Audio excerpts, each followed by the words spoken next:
Okay mga kababayan, kumusta na ho kayo? Ako po si Eli Saludar, Secretary. Kumusta ka na? Magandang hapon po, Eli. Magandang hapon, Ado. Magandang hapon po sa ating mga kababayan dyan. And good afternoon to all of you. Salamat po sa pagtangkilik nyo sa amin. Eli. Okay, at alam nyo, may issue sa Davao, Secretary Jing, ha? Mukhang nagtatampo yung mga taga Davao City. Tama po, at alam mo, ang Davao kasi ay naging free insurgent city na. Pinaghirapan po ito ng mga leaders yan, magmula pa ng panahon ni Mayor Digong Duterte, at ito sinundan ng kanyang butihing anak na kasalukuyan ay Vice President. Talagang sinikap nila. Kasi alam mo mga kababayan, ang Davao City ay bastion talaga ng communist NDF, CPP, NPA cell yan. Diyan ang grabe ang patayan diyan noon. Kaya yung mga ibang mga Davaoenyo, nagporma sila ng mga alsamasa. Mga to fight the NPAs at the time. At nung naging mayor si PRRD at sinundan ni Sara, talagang lahat ng resources ng government were really geared towards achieving peace and order in Davao. Kaya it is very much an injustice to accuse the Dutertes, especially during the time of Inday Sara, na nilustay nila yung pera na ginasto sa confidential or intelligence fund when there are no evidence that it went to their pockets. Totoo, nagastos nga yan, several hundreds of millions, but it went to the peace and order situation of Davao.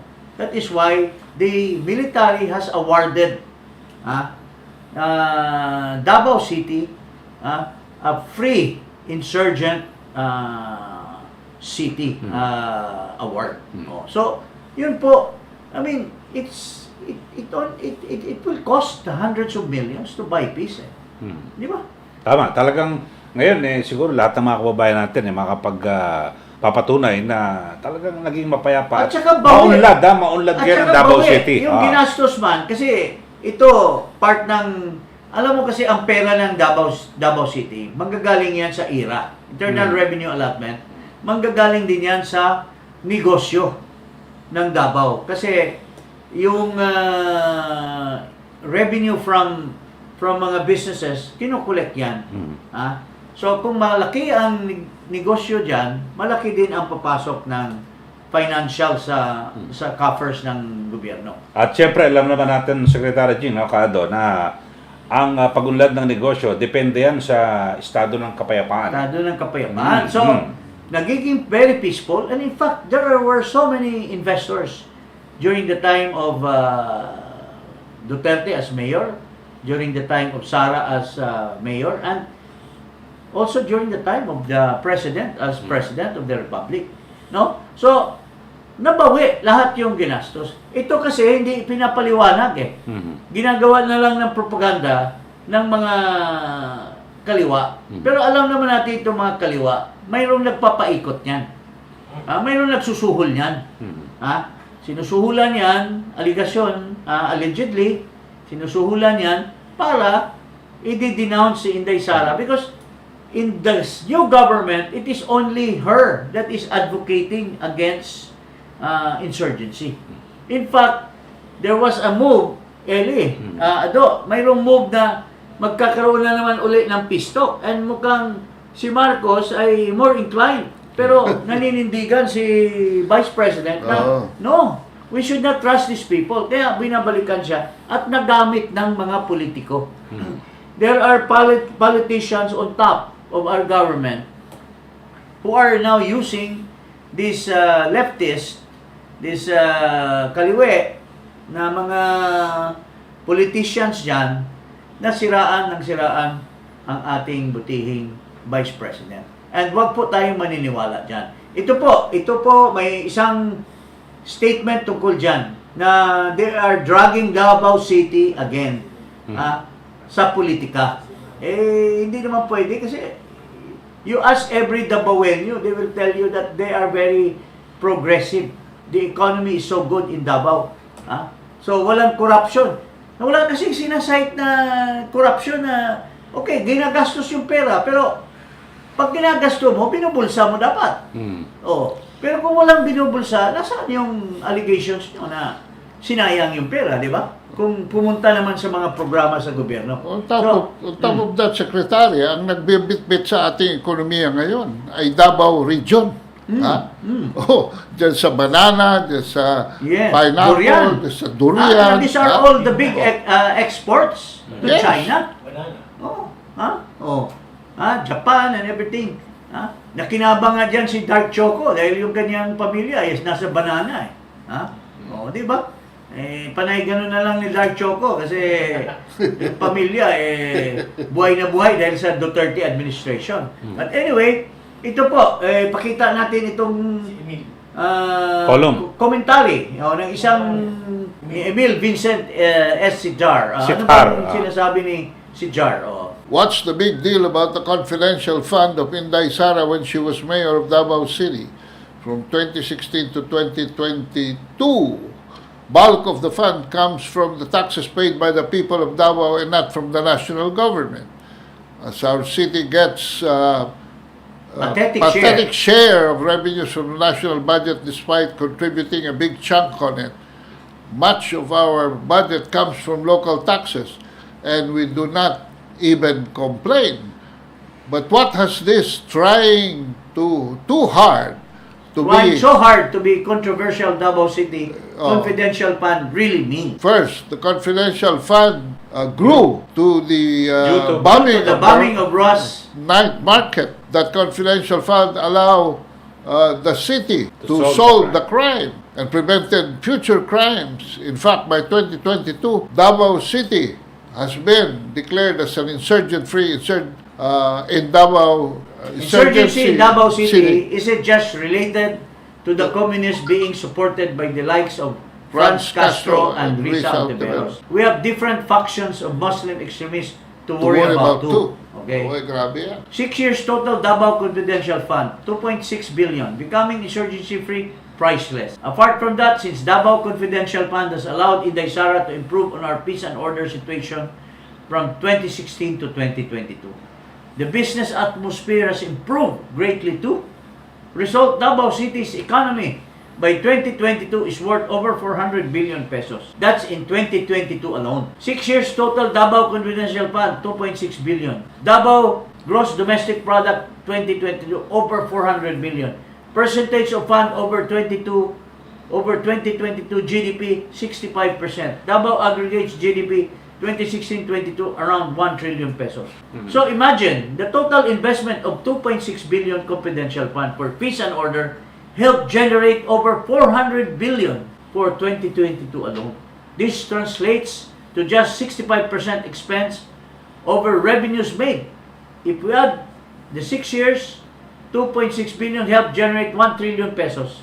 If that's not good management, I don't know what it is. And to think the local economy contracted for 3 years due to COVID, complain if you must about the DepEd's budget proposal. I couldn't care less. If you side with the leftist agenda of Castro and Taveros at the expense of the poor public students, then it's your call. Okay? So, mga kababayan,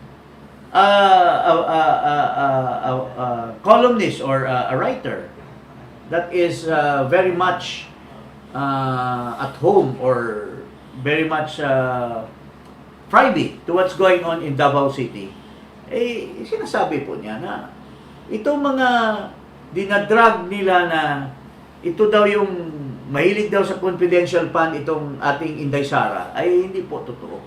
Talagang nalustay itong pera sa magagandang hangarin, magagandang programa at hindi ito napunta sa corruption. Kasi I am challenging them to produce evidence to show na dinivert yung pera sa corruption and it went to the coffers of the Duterte. Sino bang come and walk in front and tell the people na corrupt itong mga Duterte na ito? Wala eh. So long as you have not produced any evidence that the money was spent and went into the pocket of the officials of Davao City, you have no business. Doon din sa 125 million, sinasabi it was spent in 19 days or 11 days. 11 days. Yeah, but what if there is a limitation for expenditures of fund and mayroon ng programa na nakalaan doon? Hindi mo ba gagastusin yun? And ito, I challenge this mga leftists dyan sa House at sa Senate to come up with evidence to show that nilustay ni Vice President yung pera na yan. And only then, I for one, who is a solid Duterte supporter, I for one, matatabangan ako kung kinurap ni Sara yung pera, pero wala kayong ebidensya, just shut up. Ano kasi ang mga kaliwa kasi, Secretary, are hurting kasi last bastion na nila itong ACT. Itong mga komunista sa education sector. Yan ang kanilang last foothold. Because yun ang ano nila recruitment grounds eh. So, siyempre, galit sila kasi nagamit ng husto yung intelligence fund or yung confidential fund. Not only purely intelligence. I don't buy the idea na you have to get it literally. Intelligence fund, as defined by law, can be used for programs to buy peace. Ginagamit mo yan, mga programa, to convince the movement to, surrender to government and join the free government, maybe the mainstream government. You join it and stop becoming a rebel. Yun po ang purpose yan. At makikita natin dito sa rating ngayon, kung totoo pa na may kinalaman si Sara ng intelligence fund at nilustay niya sa masama na expenditure, bakit mas mataas pa siya ng mataas kay BBM? Ito po yung rating ngayon ng Tingnan natin, analyze natin. Kasi si Bongbong, hindi nila inaakusa sa napakalaki niyang confidential fund na nilustay ni Bongbong. Hindi natin alam kung saan yan. Si Sara, maliit lang sa percentage ni Bongbong. Pero tingnan mo yung result nila sa survey. Ito. Tingnan natin. Polls Asia Survey Ratings. Approval ratings. Ferdinand Marcos, galing sa 80%. 65% na lang. And next month, baka 40% na lang yan. At the rate he is managing this country. Si Sara Duterte, 84%. He only went down by 9%. Not because of the confidential fund.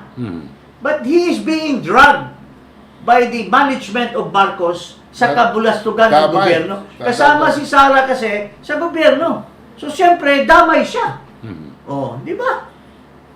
Ano masasabi nyo, mga kaibigan?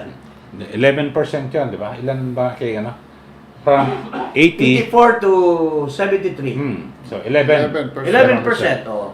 Kay Marcos, 15%, mataas. Mataas siya, mataas. At saka ang sa issue basis, ang priority nito si Bongbong Marcos ay nandun sa foreign policy at saka doon sa pag-protect daw ng sovereignty ng Pilipinas. Pero sa survey, 7% lamang po, 7% lamang ang sumusuporta dito sa agenda na ito. Ang 74% ay nasa inflation, ang 46% ay nasa more jobs, ang 27% creation of more employment, ang in other words, bagsak siya sa lahat yan. in other words, economy. Pero ito, Secretary Jing. Let's explain first, kasi you mentioned inflation. Okay. Inflation is prevalent all over the Basta world. yung inflation... Pero, nagkaroon tayo ng mataas na inflation. Pero, yung ibang bansa, they weathered inflation. Pero tayo, hindi. Naapektuhan lahat.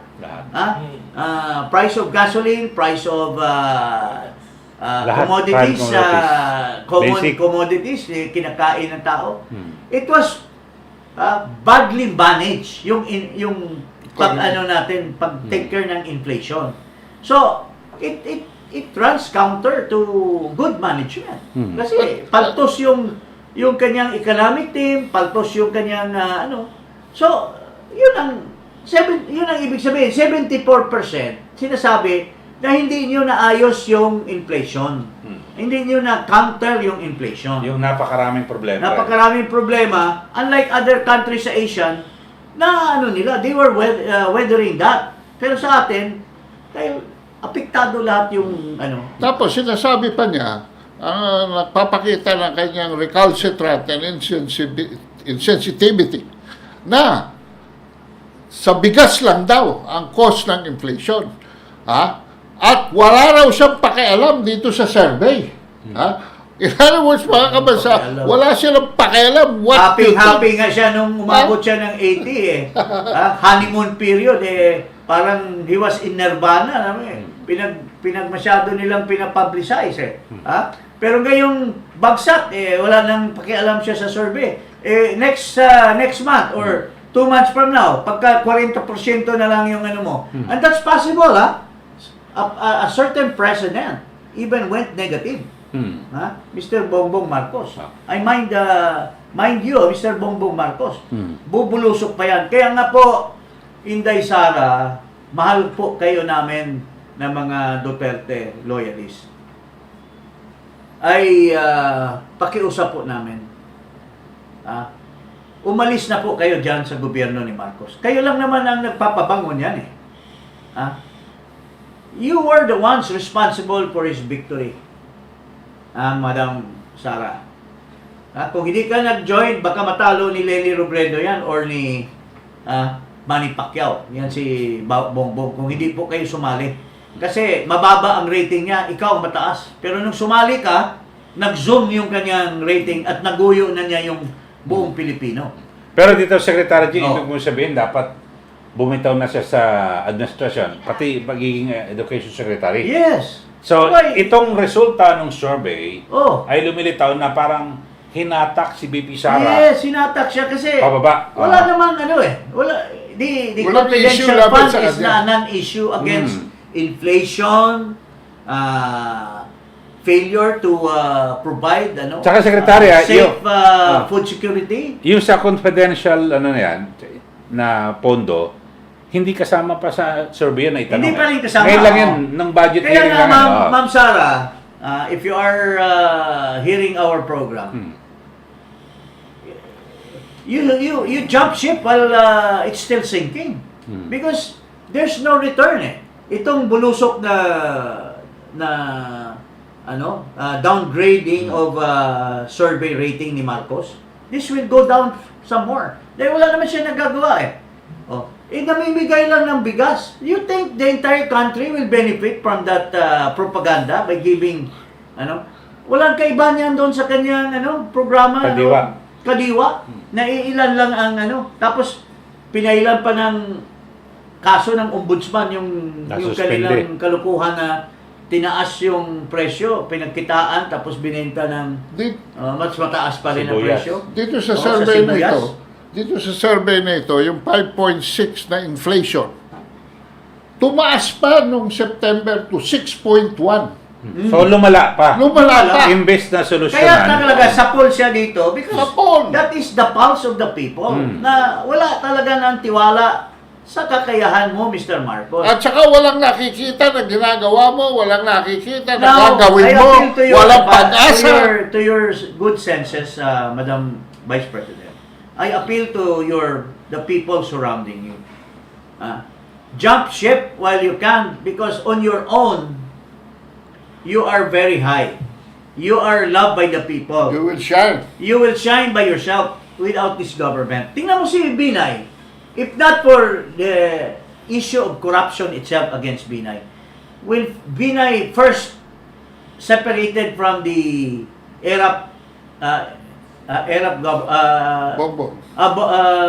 Noynoy government, from Noynoy Aquino government, nag-zoom up yung rating ni until his corruption issues were raised by the Senate. Yun ang nakapababa. Pero when he left the Noynoy administration, Binay was faring very well.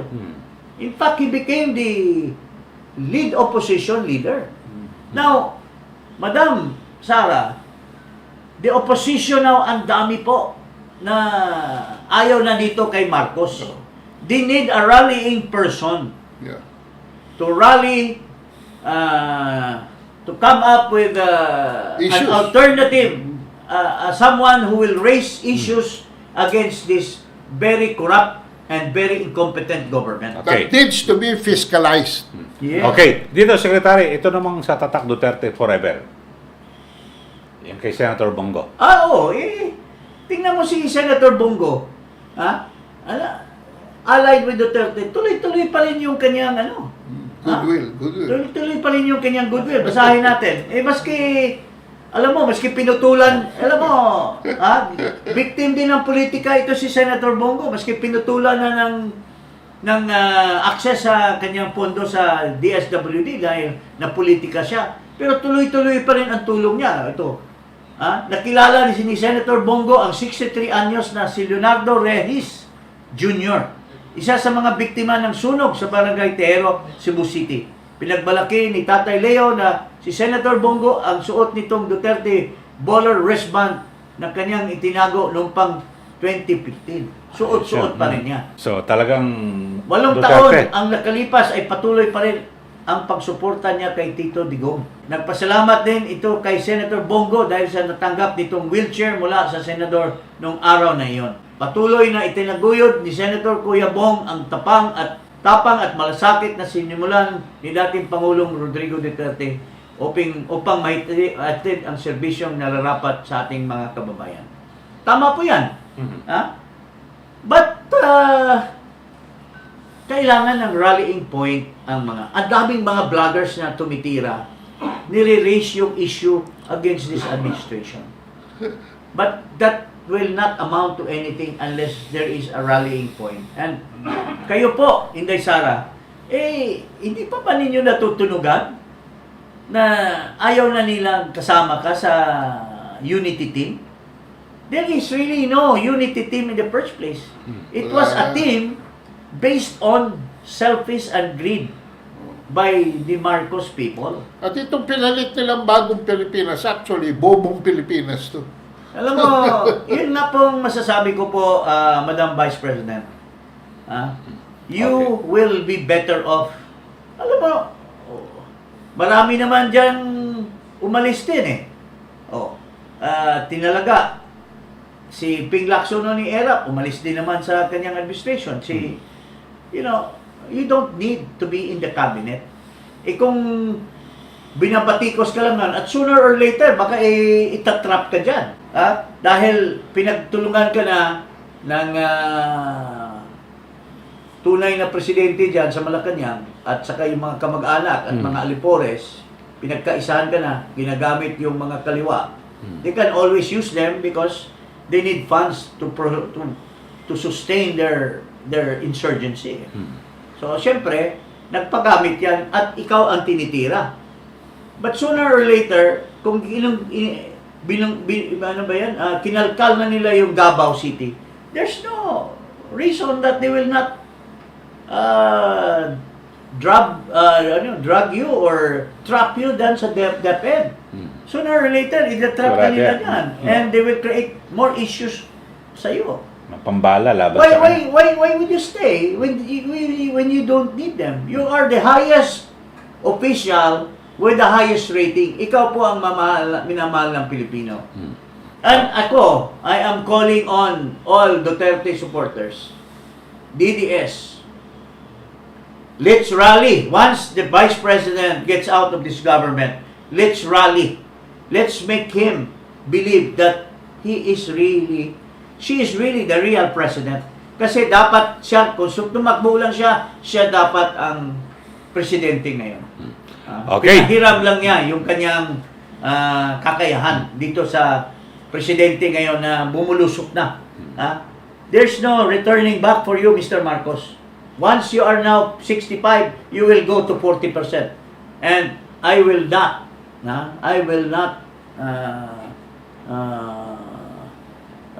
be lying to the public as far as that is concerned. Okay, so maraming salamat at hanggang sa susunod po na episode po ng Iparas Kay Paras. Okay.